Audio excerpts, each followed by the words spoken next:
Hi, it's Edward, back with another video. Please take a moment to click the thumbs up button below and consider subscribing to the channel. Thank you for your support.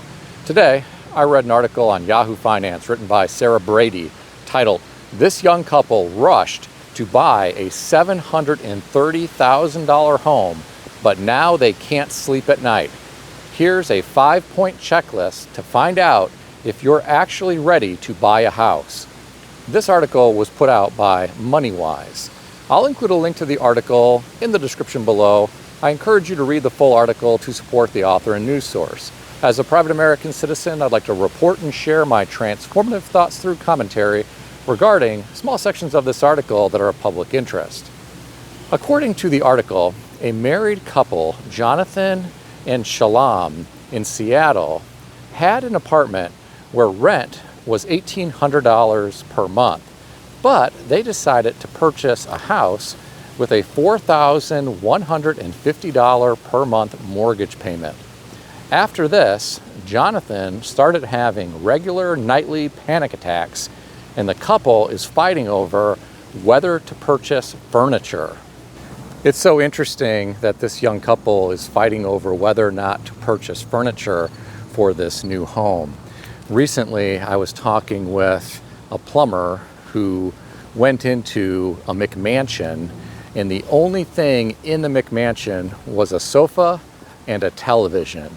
The plumber really couldn't believe that this young tech executive was living in this large house and treating it like it was an apartment with a sofa and a television and nothing else in any of the other rooms.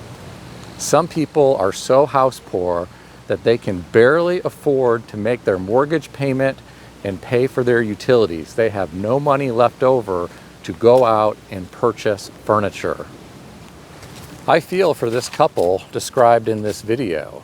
Having your finances stretched so thin to the point where you are having panic attacks and can't sleep at night is really bad.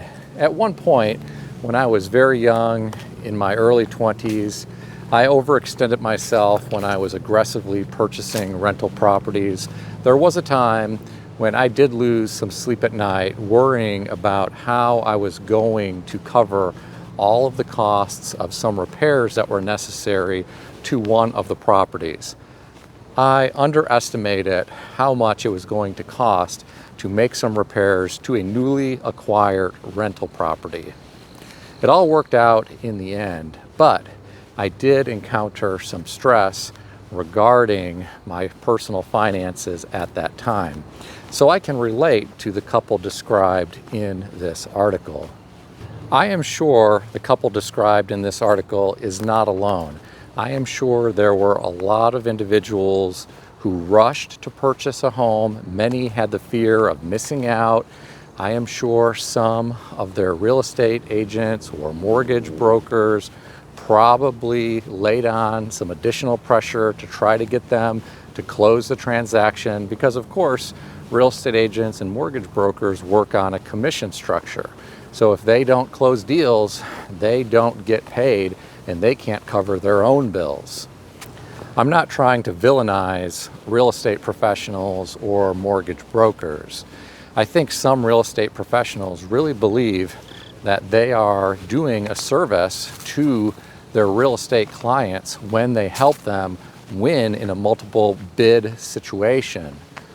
In some instances, I don't think the real estate agent is really helping his or her clients by helping them win in a multiple bid situation and overpaying for a property by tens of thousands or in some cases hundreds of thousands of dollars. I have no doubt there are many everyday Americans right now who are in a negative equity position in their primary residence because they overpaid for that property in recent years with the help of their real estate professional. Many real estate agents and mortgage brokers who work on commission will be more than happy to help you spend money that you don't have. The more money you spend, the more they will make. This could have played a part in what happened to the couple described in this article today. I wonder how they ended up with this $730,000 property that they now are stressed to the max about. Sometimes the American dream of owning a home sounds good in theory until you move in and you realize how expensive owning a property really can be. Then reality sets in. Reality will hit you in the face like a Mack truck. Not only do you have a mortgage payment, but you also have to pay utilities, which often cost more than an apartment, because in an apartment you often have shared walls and a shared floor and ceiling. Other units surrounding yours will help provide insulation. When you have a single-family home and you now have to heat and cool all four walls as well as the roof, it can be more expensive. You also have to deal with all of the costly repairs to a home. Even a home that passes an inspection could still have problems weeks or months after you move in. A furnace or AC unit or dishwasher or garbage disposal that passed the inspection could still fail a couple weeks or a couple months after moving into the home. Contractors these days are increasing their prices because their cost of doing business is also going up due to all of the inflation that we are experiencing. Some individuals who have never dealt with contractors before are in for a rude awakening. Sometimes it is hard to even get a contractor to show up at your property because many don't want to do small jobs. Many are interested in doing big ticket jobs, and you often will have to wait days or weeks to get someone to come out to your property to make a small repair, such as replacing a dishwasher or replacing a garbage disposal. If you have a plumbing problem in the home, the same holds true for this. Many plumbers want to make big money. They don't want to come out and deal with your toilet that is having a problem. They would rather deal with replumbing an entire kitchen or an entire bathroom that they can charge several $1,000s for. In addition to unexpected repairs in a home, new property owners also have to deal with exterior property maintenance expenses, which can also be quite costly.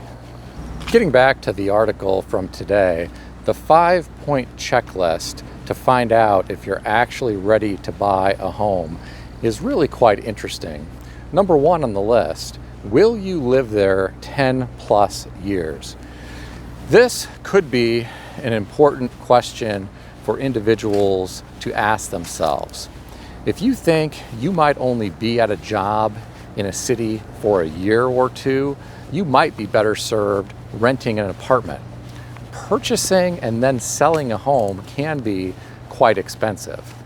Now, if someone purchased a property in 2019 and then sold it in 2021, they probably did quite well. They probably profited enough to be able to pay for real estate agent commissions and pay for closing costs and pay for a moving company.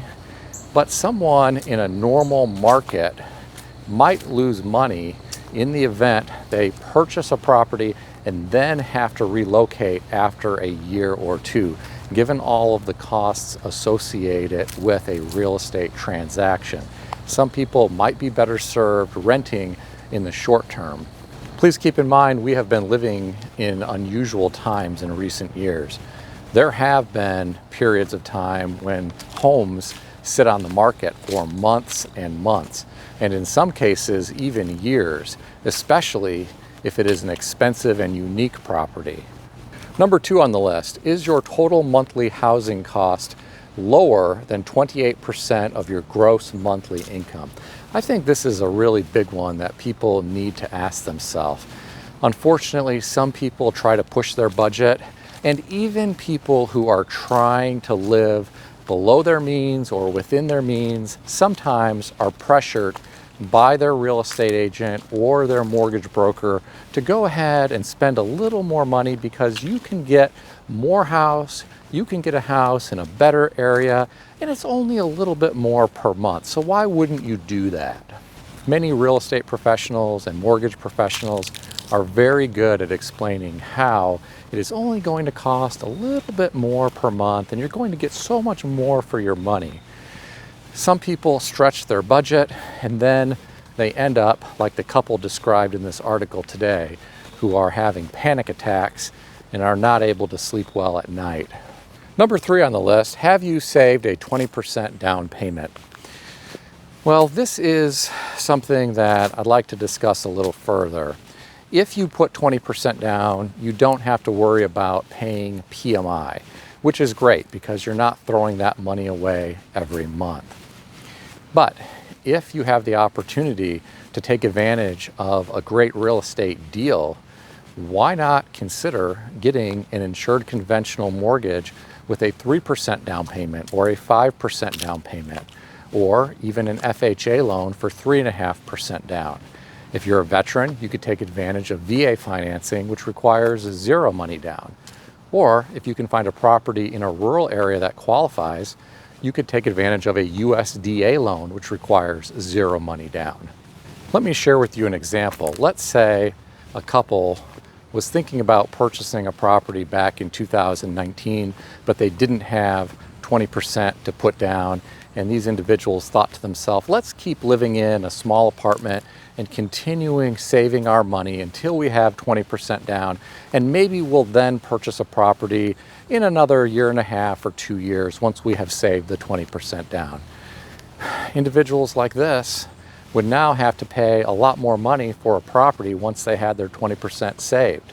Someone like this would have been a lot better off putting 3% down or 3.5% down or 5% down and purchasing the property, and then they would have had instant equity. Of course, no one has a crystal ball.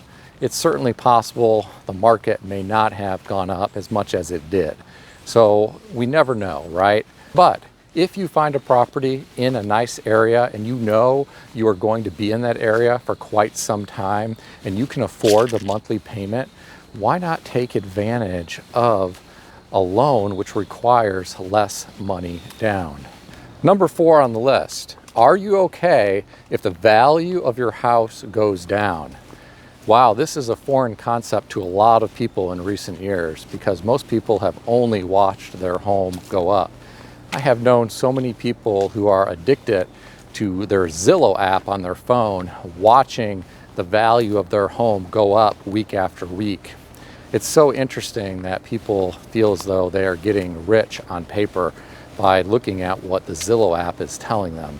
I think a lot of people need to understand that the value of a home can certainly go down, especially in the short term. Real estate has had a wonderful long-term track record in many areas of the United States, but there is no guarantee that real estate is always going to go up in the short term. We have seen that so much in recent years, but that is not always the norm. I worry about individuals who purchased a property in the last year and now are hoping that they are going to be able to make money when they sell their property. We are now in a much higher interest rate environment, and sales have slowed in many areas around the United States of America. If some individuals find themselves unemployed and they are forced to put their home on the market because they need to relocate for work, some people could quickly find out that they are in a negative equity position in their home right now, and they could actually have to bring cash to the closing table in order to sell their home. This is not something that we have seen in recent years, but I remember back in 2008, 2009, 2010, 2011, a lot of individuals had to bring a lot of money to closing to get out of their properties. Some people were willing to do this because they wanted to get out from under that property at all costs. Many people had the financial means to be able to do that. Unfortunately, some individuals did not. Some people had to do a short sale. Some people ended up foreclosing on their properties. I really wonder how many of the individuals who got wrapped up in the multiple offer mania in the past few years realize that the value of a home can actually go down in the short term. I suspect some individuals will find out the hard way that their home value can in fact drop. Some individuals who get in a situation where they have to sell their home to move will be put in a difficult position. Number 5 on the list, are you excited about buying? The author indicates you could potentially fall in love after touring a property, and that could potentially cloud your judgment. And I couldn't agree more. There are a lot of people who simply want to own a home. They want to pursue the American dream. Many individuals are in a cloud and they don't fully grasp how expensive it is going to be to pay for the utilities in that home, to maintain the exterior of that home, to cover the maintenance costs for the interior of the home, how much it is going to cost in their monthly budget to cover the mortgage payment. Some individuals need to go back a second time after sleeping on it and really think carefully about whether or not they are in a position to be able to cover all of these costs, or if they are going to be working in order to cover all of these costs and have little time to be able to actually enjoy that home. That is a situation that some people are put into. I remember many years ago, I was dating a girl.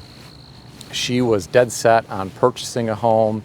I tried to talk her out of it, and she went out and overextended herself and purchased a home. Then reality set in, and she realized she had no extra money left over to do the fun things that she enjoyed doing in life, because all of her money was going to the mortgage payment, the utilities, and the maintenance for the home. She ended up having to find a second job in the evening and on the weekends in order to have enough money to do some of the other things in life that she liked to do. The problem was she had no time to be able to do the other things in life that she liked to do because she was working 2 jobs in order to cover all of the costs. What do you think about all this? Share your thoughts in the comments section below. If you enjoyed this video, consider giving it a thumbs up. If you haven't yet subscribed, please consider doing so. Please keep in mind, nothing in this video is financial advice or real estate advice. If you need advice of any kind, seek advice from a qualified professional in good standing who puts your interests first and foremost. I want to extend a special thanks to everyone who has subscribed to this channel. I also want to thank all of my channel members. Stay healthy and wealthy. I'll see everyone in the next video.